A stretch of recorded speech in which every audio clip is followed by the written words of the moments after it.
I'll give you two examples. Number one, let's say you've got some trauma in your life, and you say, this trauma is affecting me into my whole life, and I'm worrying about it, and it gives me all kinds of problems. And maybe it does. Maybe it does.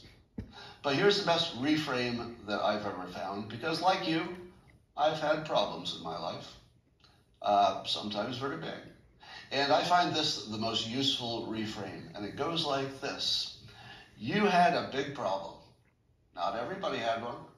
You had a big one. And you know that you survived. Oh, you took a beating, but you survived. So you know what you can handle. Do you know what everybody else doesn't know? Unless they have that much trauma also. Do you know what they don't know? They don't know what they can handle. And they're afraid.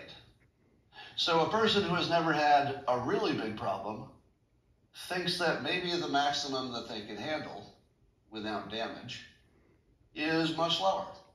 And because they are timid and they will not go into higher risk categories, and when I talk about risk, I'm not talking about physical risk.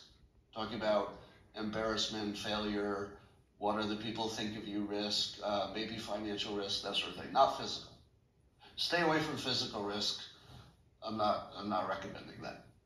But I call this the free money zone, the zone between what ordinary people who do not have trauma guiding their lives, what they think they can handle is their limit. That is not your limit. Your limit is fucking amazing.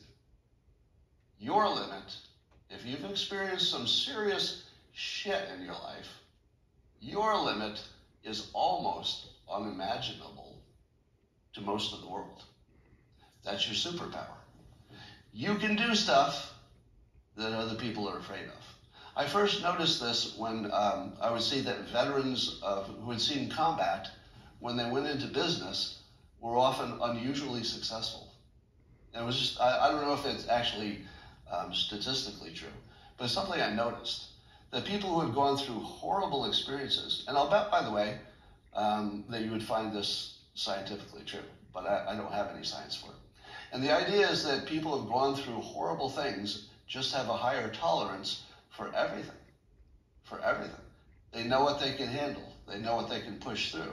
They know when they're in the deepest swamp, they say, I swam through this swamp before. I've seen this swamp. This swamp is nothing. You think this swamp is bad? You should have seen the other swamp. This one I'm going to kill in 2 days. It took me 16 years to beat that other swamp. This one, 2 days.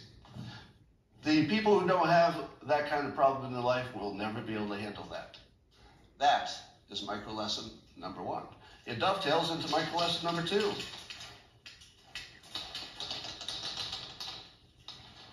And this is a reframe for people who have despair in their lives.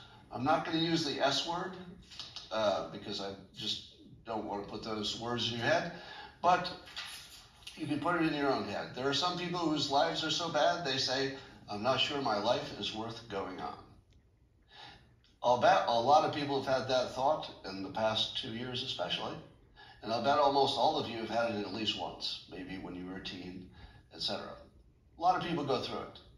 And I'll tell you a reframe that can take you out of it almost immediately. Almost immediately. And it goes like this. Imagine you have 1 day to live. Now, you don't have to convince yourself it's true. And believe me, that's important. Because if you thought to yourself, well, I know that's not the case, so it doesn't work. No, it doesn't matter. This is purely a reframe. A reframe doesn't have to be true. It just has to work. It's just a little mental hack. It's a trick. Don't get lost on whether it's logical.